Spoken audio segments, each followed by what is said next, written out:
시청자, 30년 징역 선고를 하루 앞둔 사람이 왜 하필 그 전날 청년들에게 성경 구절 2개를 보냈을까요? 윤석열 전 대통령이 지난 6월 11일 배희철 변호사 페이스북을 통해서 잠실 올림픽공원에 모인 시위대에게 메시지를 보냈습니다. 하박국 2장 14절 그리고 이사야 40장 31절 한 줄짜리 옥중기도라고만 보기엔 시점이 너무 정확합니다. 그리고 정확히 다음 날 6월 12일 서울중앙지법 형사합의 36부는 평양 무인기 침투를 지시한 혐의로 윤 전 대통령에게 징역 30년을 선고했어요.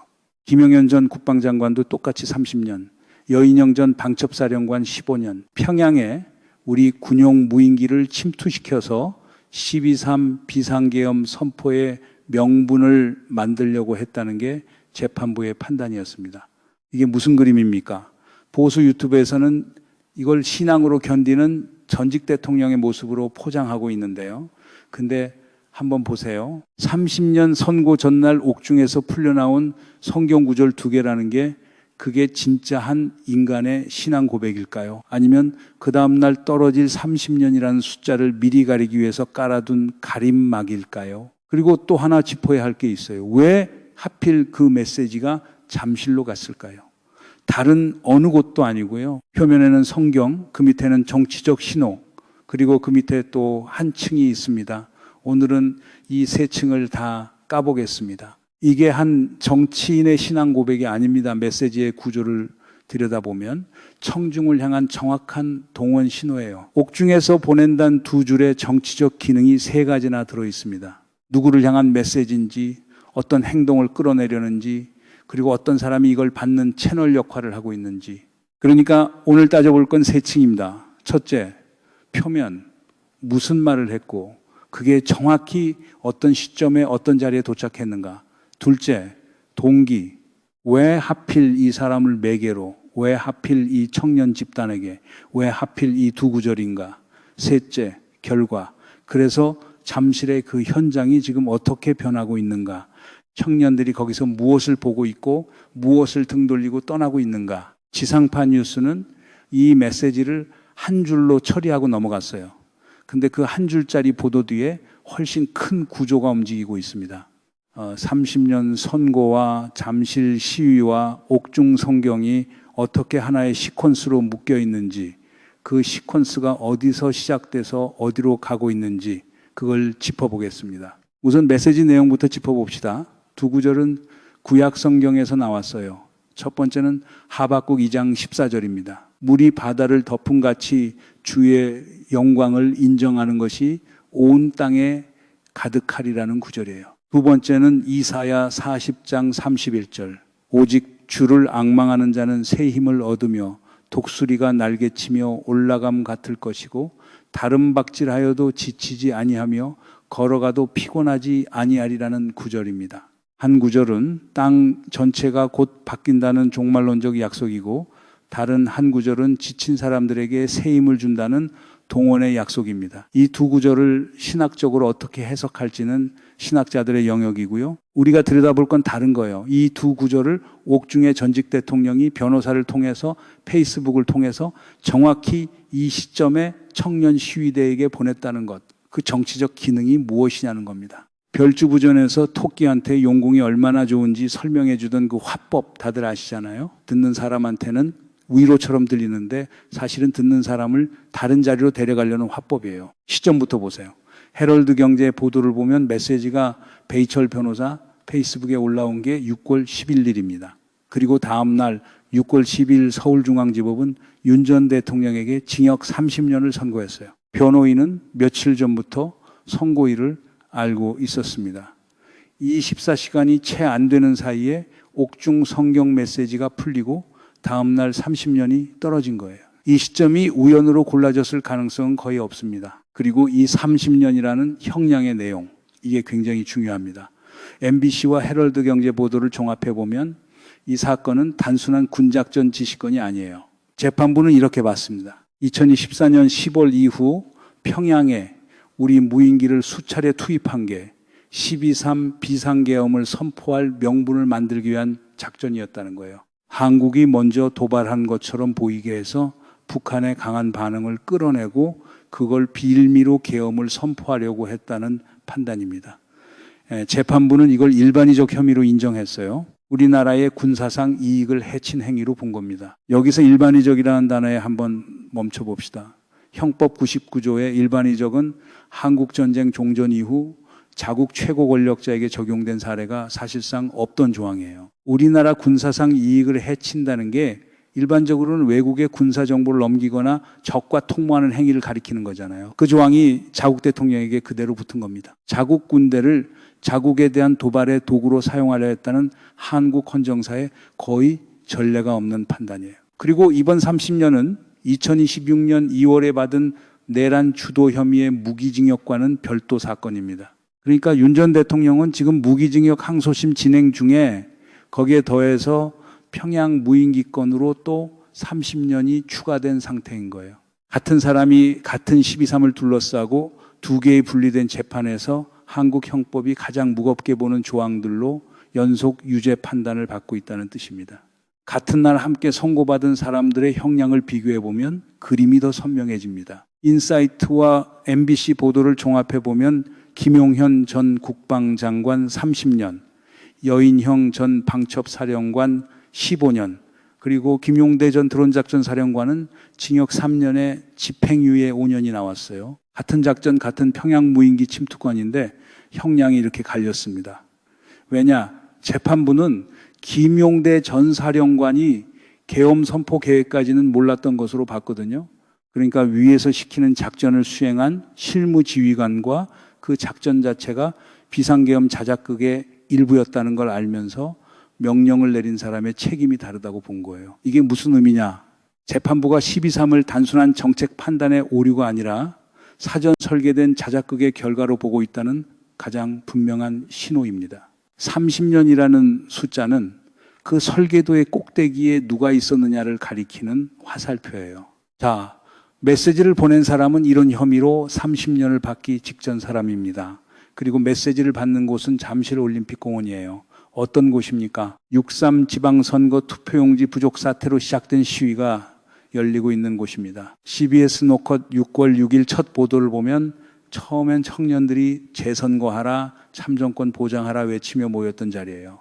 비공식 추산이만 5,000명, 정당한 시민 요구로 출발한 자리였습니다. 그런데 MBC 6월 9일 보도를 보면 그 자리에 지금 어떤 것들이 등장하고 있느냐. 성조기, 그리고 영문 Stop the Steal 문구, 미국 MAGA를 본뜬 풍선, 윤 어게인 문구, 윤석열이 옳았다는 구호, 5.18을 왜곡하는 구호까지 등장합니다. 청년들이 처음에 외쳤던 재선거가 어느 순간 부정선거로 바뀌었고 한국일보 6월 7일 현장 취재에 따르면은 청년들 다수가 태극기만 흔들어 달라고 요구하면서 그 구단체와 선을 긋고 있어요. 자원봉사 청년 한 명은 부정선거가 아니라 부실선거였다고 정확히 짚어줬습니다. 이게 무슨 그림입니까? 벌거벗은 임금님 행차 보고 있는 기분이에요. 옷이 없다는 걸 다들 알아요. 그런데 그 옷 없는 행차 위에 옥중에서 풀려나온 성경 두 구절이 얹혀집니다. 그러면 그 옷 없는 모습이 가려질까요? 아니죠.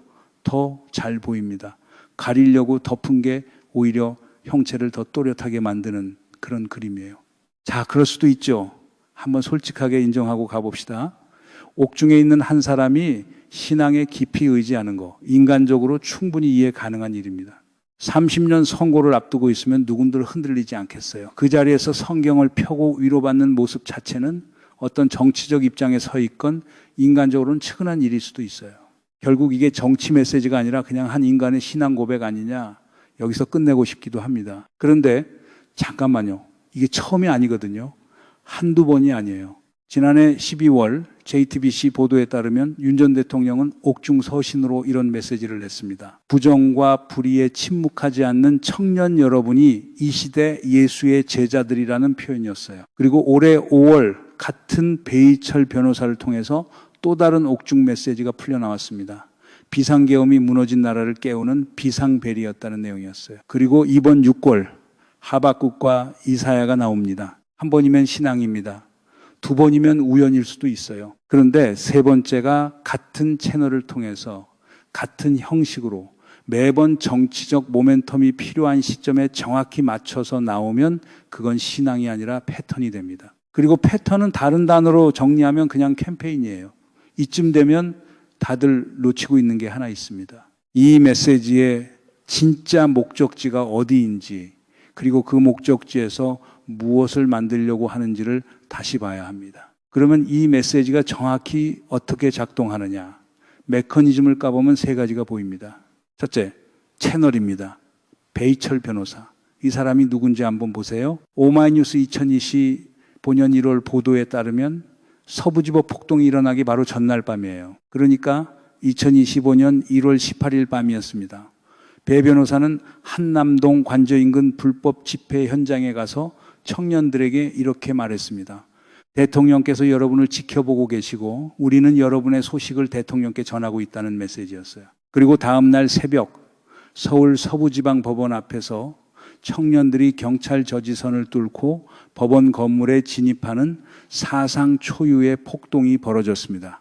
그날 새벽 서부지법 정문이 부서지고 법원 청사 안으로 진입한 가담자들이 판사실 문을 부수고 사무실을 뒤집고 한국 사법사상 한 번도 없었던 장면이 만들어졌어요. 외침 구호 중에는 부정선거라는 단어도 있었고 영문 Stop the Steal 문구가 적힌 종이도 있었습니다. 일각에서는 그 전날 밤에 배 변호사 발언과 새벽 폭동의 연관성을 지적했고 매불쇼에 출연한 최강욱 전 의원은 발언자가 배이철 변호사라는 점을 확인하면서 한탄했어요. 세월호 변호사로 이름을 알렸던 사람이 어쩌다 이런 자리에 서게 됐냐는 한탄이었습니다. 같은 사람이 같은 방식으로 지금 다시 채널 역할을 하고 있는 겁니다. 청년 시위 현장에 옥중 메시지를 전달하는 그 역할 말이에요. 한두 번이 아니거든요. 둘째, 목적지입니다. 잠실 올림픽공원. 그런데 이 시위 자체의 성격이 일주일 사이에 바뀌었어요. 처음엔 6.3 지방선거 투표용지, 부족 사태에 분노한 시민들이 모인 거였습니다. 한국일보 보도에 따르면 자원봉사 청년들이 음료 나누고 쓰레기 줍고 1980년대 민주화 운동 때도 20대가 중심이었다는 말까지 나왔어요. 정당한 시민 요구의 자리였습니다. 그런데 며칠 안에 무엇이 들어왔는가? MBC 6월 9일 현장 보도를 보면 핸드볼 경기장 앞에 윤 어게인 문구가 등장합니다. 성조기가 등장하고요. Stop the Steal, 영문 문구, 마가, 풍선, 윤석열이 옳았다. 그리고 5.18을 왜곡하는 구호까지 등장해요. 같은 보도에 따르면 이재명 대통령에 대해 부정선거 음모론을 퍼뜨려서 명예훼손 혐의로 출국 정지 상태인 외국 국적의 인물모스 탄 씨도 시위 현장에 나타났습니다. 부정선거 음모론 네트워크의 인력들이 그 자리로 모여들고 있다는 신호예요. 처음에 재선거를 외치던 청년들이 떠난 자리를 윤호개인 세력이 차지한 거예요. 정확히 같은 시점에 그 자리에 옥중 성경 메시지가 도착한 겁니다. 우연이라고 보기엔 너무 어려운 시퀀스입니다. 셋째, 메시지 내용 자체의 정치적 기능이에요. 하박국 2장 14절은 주의 영광이 온 땅에 가득하리라. 종말론적 정권 교체의 약속입니다. 이사야 40장 31절은 지친 자가 새 힘을 얻고 독수리처럼 올라간다는 동원과 지구력의 메시지예요. 두 구절을 묶으면 어떤 그림이 나오느냐? 현재 정권이 곧 무너질 거라는 신호, 그리고 너희는 포기하지 말고 계속 거리에 나오라는 동원 명령.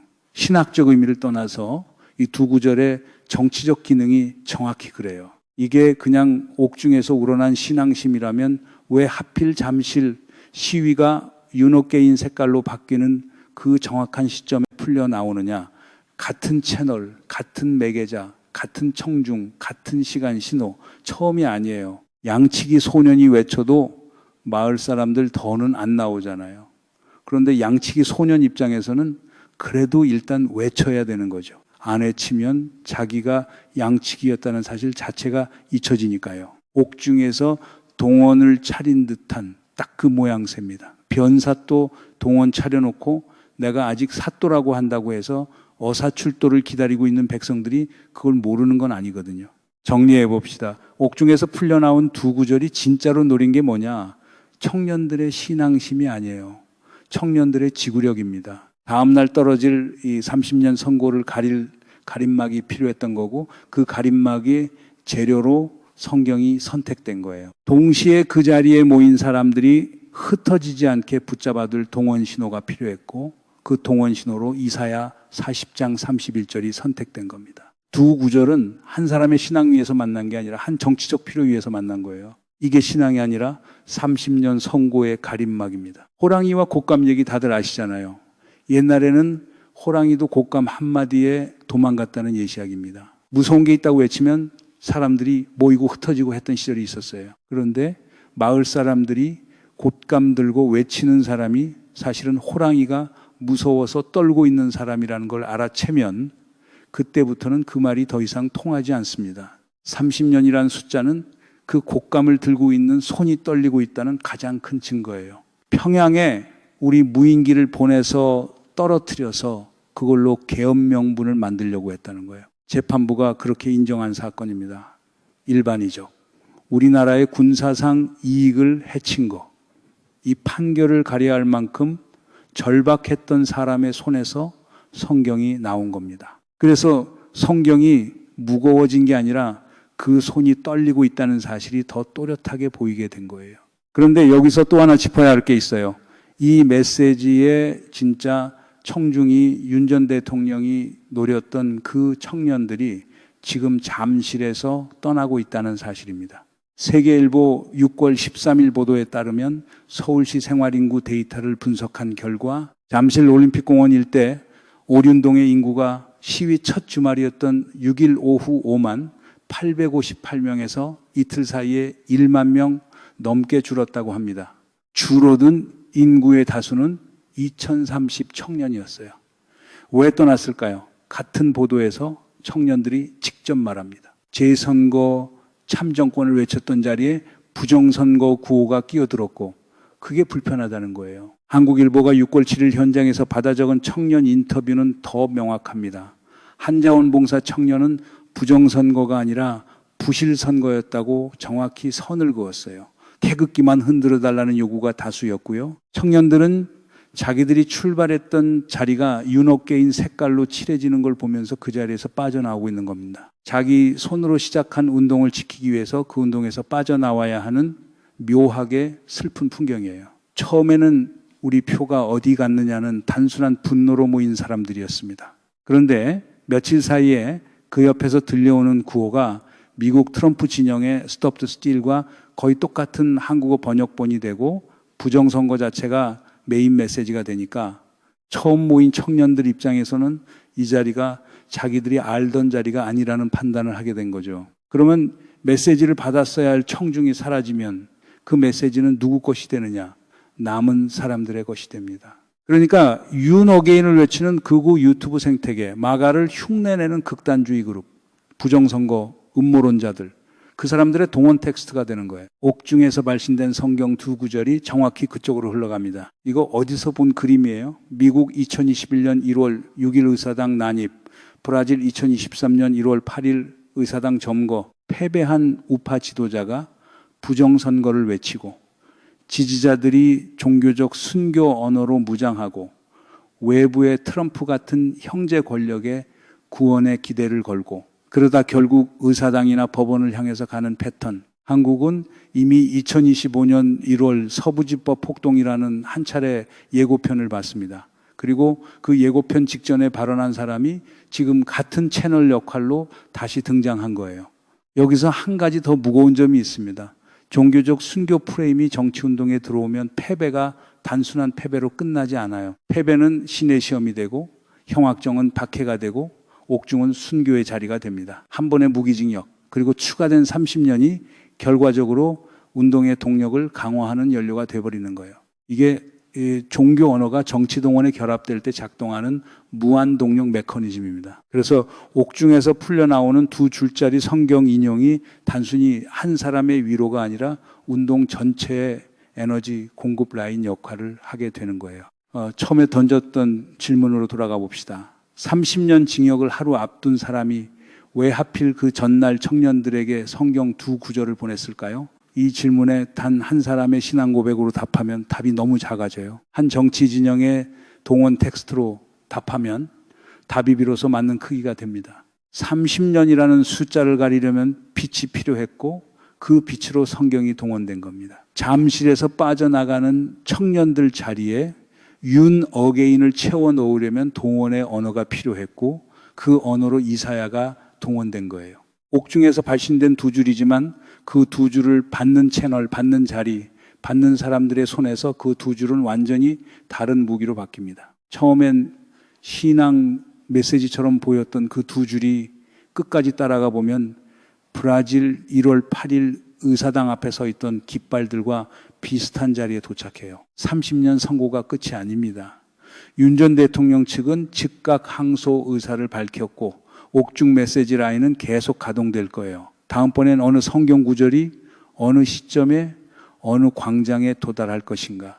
그리고 그때 한국의 청년들은 어디에 서 있을 것인가. 이게 지금 가장 무거운 질문입니다. 이 흐름이 어디로 가는지 같이 추적하고 싶으시면 구독, 좋아요, 알림 설정까지 같이 부탁드립니다. 다음 국면 놓치지 않도록 같이 지켜보겠습니다. 여러분들 이 사안을 어떻게 생각하십니까? 여러분들의 견해를 댓글로 많이 남겨주시기 바랍니다. 감사합니다.